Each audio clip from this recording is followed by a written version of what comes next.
Welcome to Mirror Business Consult, where we teach you Excel for business solution. My name is Kwame Ekins. In the last episode, we talked about how to calculate or formulate PAYE in Excel using the if statement.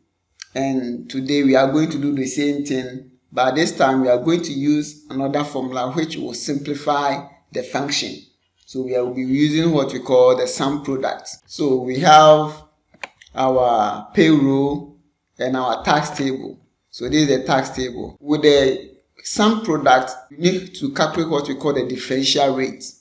And the differential rate is the differences between the rates. So we take the difference between the 5 minus other rate, which is the 0. So this is a relative reference. So you just drag it down. Then you delete the last one, which is the negative 35. So now let's come here and calculate our PAYE. So you start by entering equal to sign. So equal to sum product. So you enter your sum product. Then, so with the sum product, always ensure you start with 2 brackets.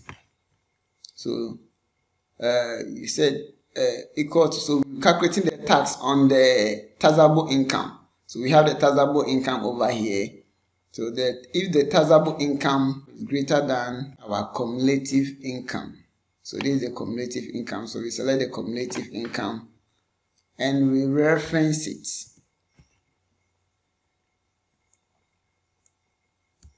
Then bracket close, then you multiply it by and open another bracket. Then you select the taxable income again, then you deduct the cumulative income from it again.